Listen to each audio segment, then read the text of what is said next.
Religion, prêtre et homosexuels, le Vatican dans la déliquescence, nous nous interrogeons encore ce matin, mesdames, messieurs.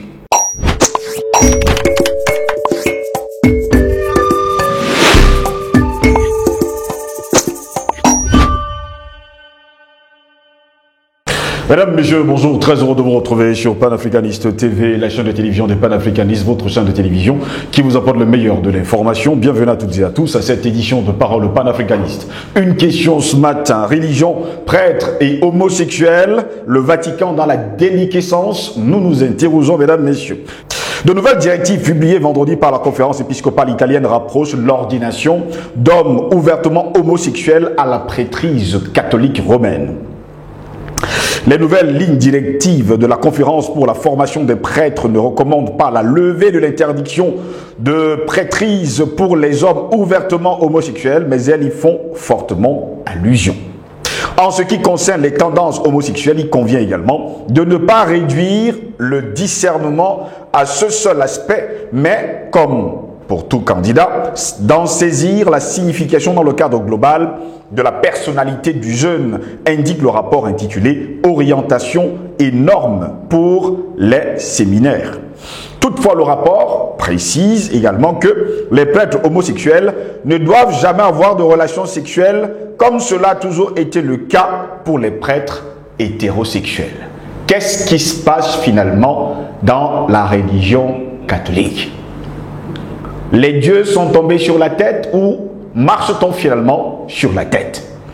Si on nous fait comprendre que la religion catholique suit la Bible, que dit la Bible à ce sujet?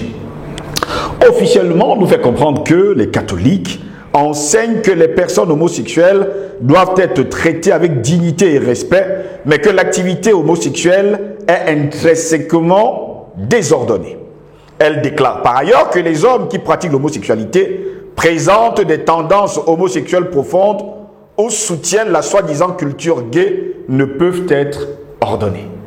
On va de coq à l'âne, on ne comprend plus rien. C'est paradoxal. Soit ils sont homosexuels, ils sont ordonnés, soit ils sont homosexuels mais ne doivent pas pratiquer de sexe pendant leur, on va le dire comme ça, leur travail, leur prêtrise. Soit finalement, on nous dit réellement ce qui tourne pas bien dans la tête, en tout cas, des responsables du Vatican. En janvier 2023, le pape François a déclaré dans une interview à l'Associated Press qu'être homosexuel n'est pas un crime. Pourtant, la Bible déclare que c'est un crime. On veut bien comprendre ce qui se passe derrière. Hein? Bon. Toujours en 2023, François a approuvé les bénédictions pour les couples de même sexe, mais a insisté sur le fait que le mariage ne peut être célébré qu'entre un homme et une femme. Là encore, on ne comprend toujours absolument rien. Si François s'est montré plus favorable aux droits des LGBTQIA+, que n'importe quel autre pape, il a également tenu des propos désobligeants à l'égard des homosexuels. En mai, il a déclaré qu'il ne devrait pas être autorisé à accéder à la prêtrise car il y avait de la frociagine dans certains séminaires. Frociagine, un mot du dialecte de Rome, est considéré en italien comme vulgaire et insultant envers les homosexuels.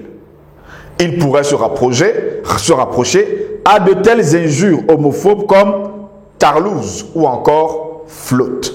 Voilà pourquoi, mesdames, messieurs, ce sujet nous intéresse au plus haut point. Religion, prêtres et homosexuels, le Vatican dans la déliquescence, nous nous interrogeons, mesdames, messieurs, ce matin. Pour répondre à nos questions, nous sommes avec André Christelle Fanga, il est pasteur et surtout panafricaniste. André Christelle Fanga, bonjour, bienvenue à vous.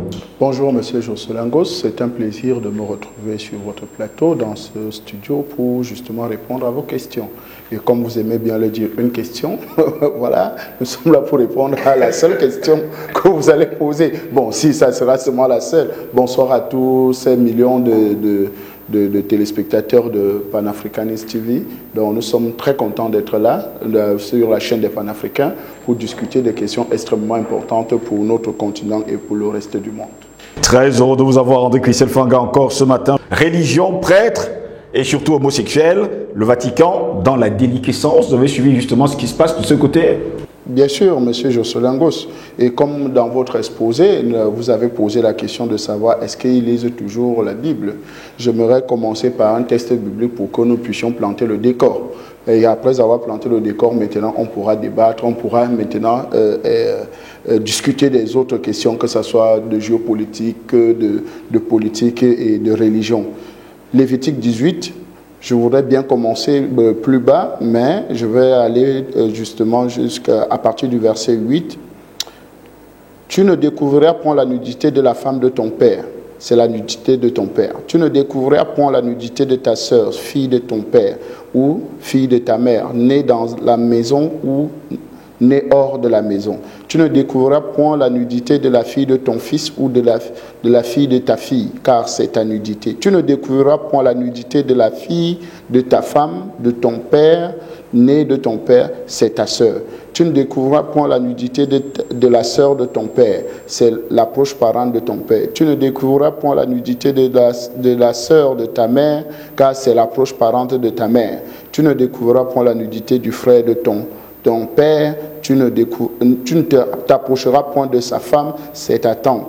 Tu ne découvriras point la nudité de ta belle-fille, c'est la femme de ton fils. Tu ne découvriras point sa nudité.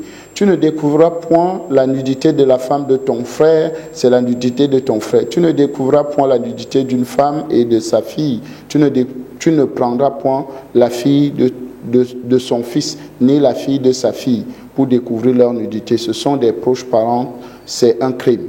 Tu ne prendras point la sœur de ta femme pour exciter une rivalité en découvrant sa nudité à côté de ta femme pendant sa vie.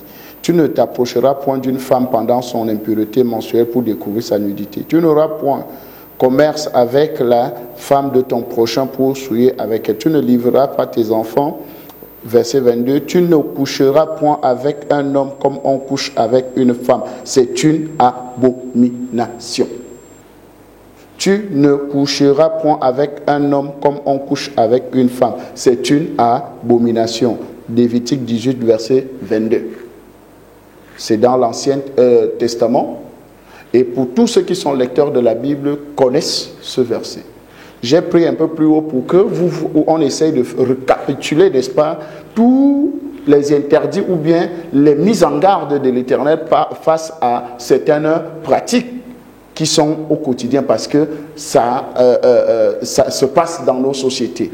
Et maintenant, plus grave, la société, en fait, celle qui doit être garante, n'est-ce pas, de la parole de Dieu, de la Bible, celle qui doit être garante pour enseigner les autres, elle maintenant se met pour faire le contraire de ce que la Bible dit. Parce que si vous voulez ordonner des prêtres homosexuels qui sont, parce que ce n'est pas qu'on soupçonne, ils sont homosexuels, mais on les interdit de pratiquer des rapports sexuels durant leur prêtrise, mais ils sont d'abord homosexuels.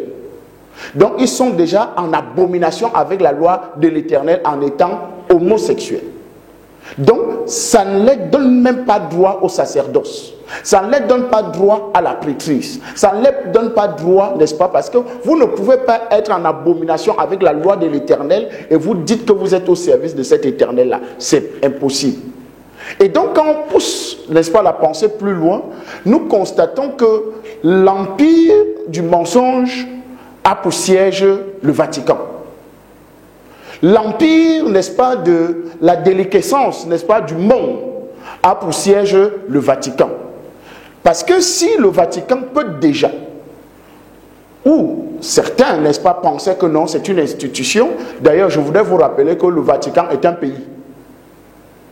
D'abord, c'est un État qui a une diplomatie, qui a un président, qui a les ambassadeurs, qui a un gouvernement, et qui a une armée, et les banques, et tout ça. Donc, c'est une institution, c'est un État.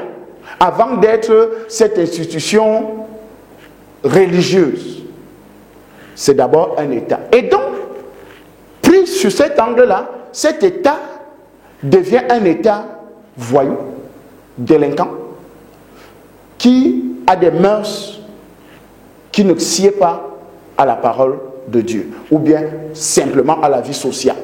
Parce que, prenons d'abord les lois naturelles. Vous ne verrez jamais un mouton bombarder un autre mouton. Vous ne verrez jamais un coq sur un coq. D'ailleurs, même le coq, quand je me réveille souvent, n'est-ce pas, je regarde les coqs, un coq le matin, vous voyez, deux poules le suivent. Et à chaque fois, il gère les deux. Suivez mon regard, le coq. Mais comment se fait-il, l'humain est arrivé à ce niveau-là, comment? Qu'il regarde un autre homme comme lui et il commence à baver. Vous voyez que c'est un niveau de satanisme très élevé, très poussé. Il faut être diabolique pour voir un homme est excité. Il faut le dire les choses clairement. Donc ça, on est encore dans la vie civile, hein. On n'est pas encore dans le domaine religieux pour dire que non, même pour commencer à donner des principes bibliques. On est là dans la vie civile, c'est-à-dire la nature. Nous vivons dans la nature. Nous sommes des êtres humains, nous sommes dans la nature. Et nous voyons comment la nature se comporte avec nous. Comment nous nous comportons avec la nature. Comment les choses contre nature sont en abomination avec l'existence terrestre. Avant maintenant d'entrer maintenant dans le domaine spirituel et religieux. Parce que dans le domaine spirituel et religieux, il y a une rigueur. Pour que vous entrez au sacerdoce, il y a une rigueur. Et je pense que l'État maintenant, l'État politique, on met de côté maintenant, on entre dans l'institution religieuse. Comment une institution religieuse comme le Vatican peut dire qu'un homosexuel peut devenir prêtre? Comment une institution comme le Vatican peut dire que les homosexuels sont aussi les enfants de Dieu? Alors que la loi de l'Éternel dit: tu ne coucheras pas avec un homme comme on couche avec une femme. C'est une abomination, ce n'est pas un péché. Parce qu'il faut faire la différence entre le péché que nous commettons tous au quotidien, n'est-ce pas? Parce que par inadvertance, tu peux, n'est-ce pas? C'est pour ça qu'on parle de péché par omission, et tout ça, de façon que, bon, ok, tu peux raconter un mensonge là, à l'instant. Et tu te rends compte que non, c'est un mensonge. Et tu te repens. C'est un péché. Mais l'abomination, c'est dire que vous avez pris la loi de l'Éternel, vous vous êtes torché le derrière avec, en fait. Vous prenez la loi de l'Éternel, vous vous torchez le derrière avec. Et c'est ce que le Vatican est en train de faire aujourd'hui. C'est ce que le pape François est en train de faire aujourd'hui avec ses évêques. Souvenez-vous du livre de Sodoma. C'est un prêtre qui a justement, n'est-ce pas, exposé tout cela, en fait, qui a dit des choses abominables qui se passent au Vatican. Pour dire que l'institution religieuse, n'est-ce pas, que représente le Vatican aujourd'hui, n'est plus une institution religieuse, mais c'est comme si c'est la synagogue de Satan. Ça ressemble tout à une synagogue de Satan. Parce que vous ne pouvez pas prendre des choses abominables, les ériger en loi. Donner la possibilité à un homosexuel de devenir prêtre, c'est encourager, n'est-ce pas, tous les homosexuels qui sont là, à croire qu'ils sont enfants de Dieu et qu'ils peuvent tout devenir dans la vie. Et c'est ça leur projet. Le projet, c'est de faire croire qu'il n'y ait plus de barrières, qu'il n'y ait plus de limitations, mais tout est permis, n'est-ce pas? Il faut briser les limites. Et c'est ce que le Vatican est en train de mettre à la vue de tout le monde aujourd'hui, parce que c'est un prêtre homosexuel. Vous imaginez, vous, homme normal, vous venez prendre la communion et vous savez que le prêtre, si lui, il est homosexuel. Vous prenez la communion, c'est la communion vraiment de Dieu ou bien c'est la communion de Satan? Parce que là, entre les mains de ce prêtre homosexuel, ce n'est plus la communion de Dieu. Ça devient une communion satanique. Et je pense que le Vatican, dans sa version religieuse, est au service de Lucifer. Est-ce encore la Bible qui est utilisée au sein du Vatican? Parce que si on parle d'une religion, si jamais on parle des religions, si on parle d'une église, je pense quand même que le livre utilisé dans une église, on parle bien de l'église, c'est la Bible. Vous savez, être contre la Bible et ne pas faire ce que la Bible dit, est-ce encore l'église? Vous savez, la Bible déclare dans Jean 4, le verset 23, je crois, vous connaîtrez la vérité et la vérité vous affranchira. Si vous ne connaissez, quand vous connaissez la vérité vous rend un homme libre.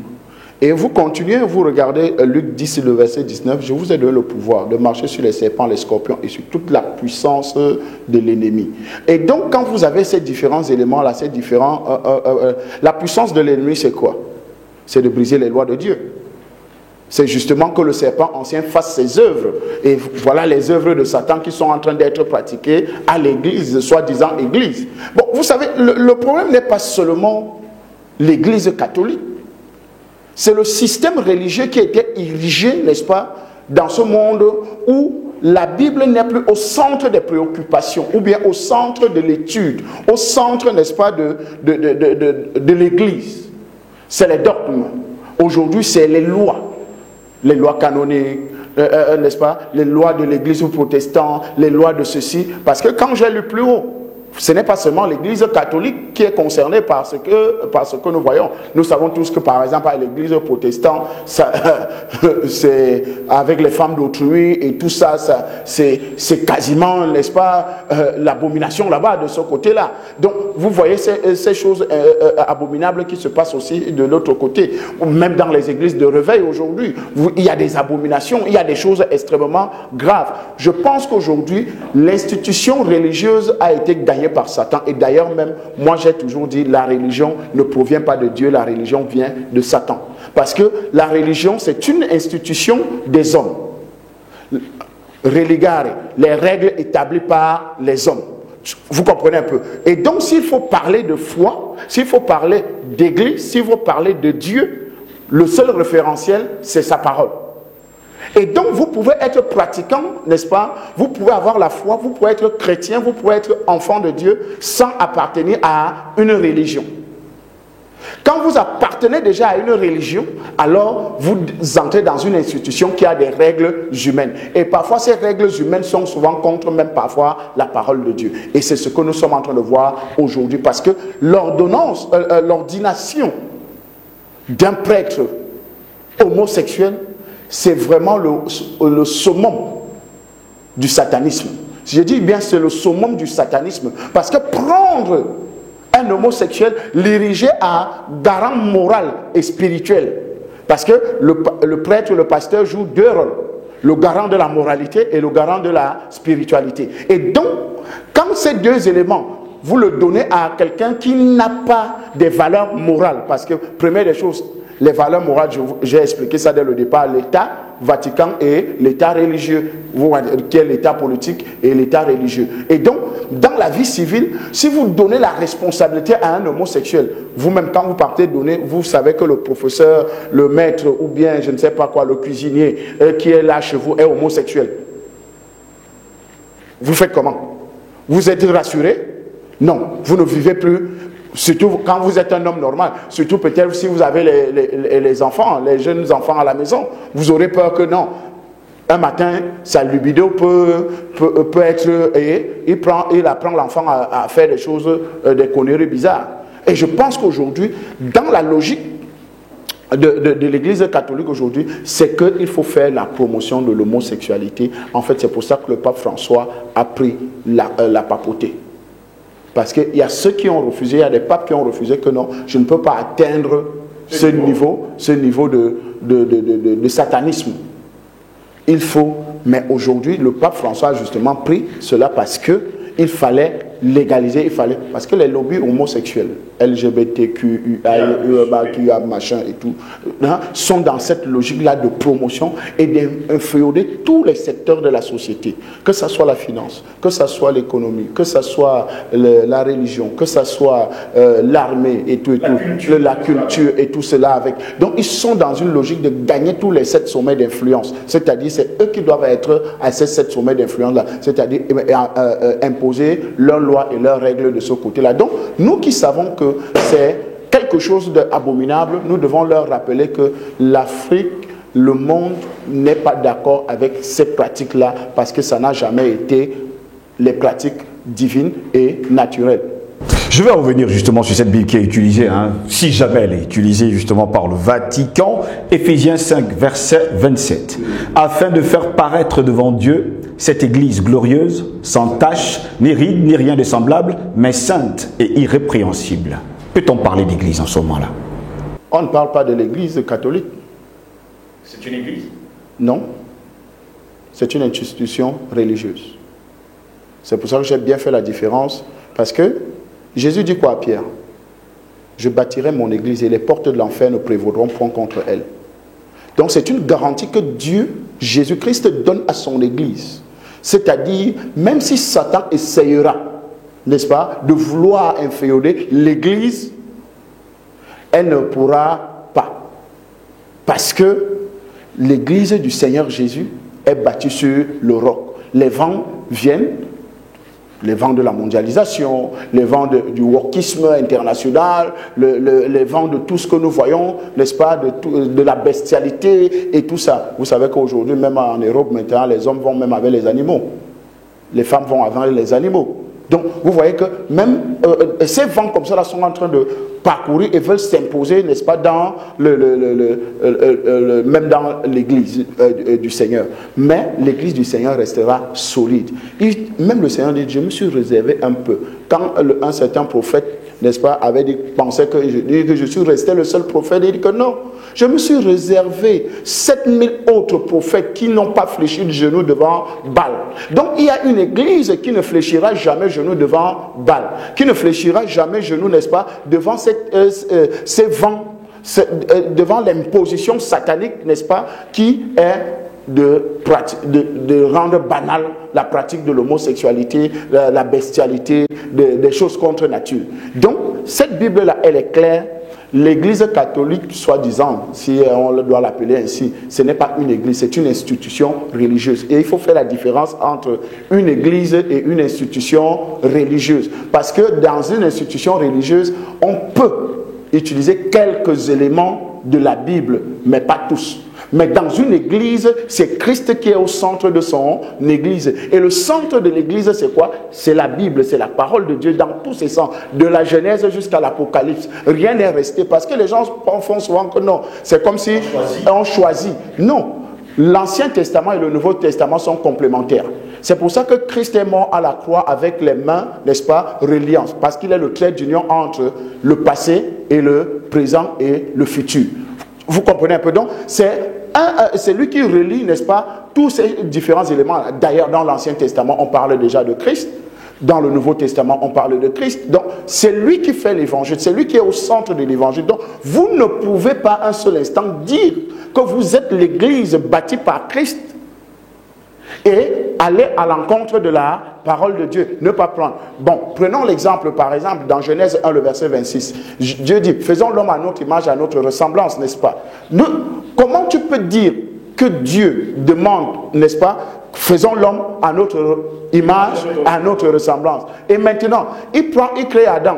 Il finit de créer Adam. Il lui dit qu'il n'est pas bon que l'homme soit seul. Je lui ferai un être semblable à lui. On fait Ève. Ève est sortie d'Adam, n'est-ce pas? Il commence à entretenir le jardin. Pourquoi? Parce que Adam, d'abord, premièrement, quand il va dans son sommeil, en fait, quand il régente le jardin, il voit les animaux accouplés, n'est-ce pas? Le lion avec la lionne, la panthère avec...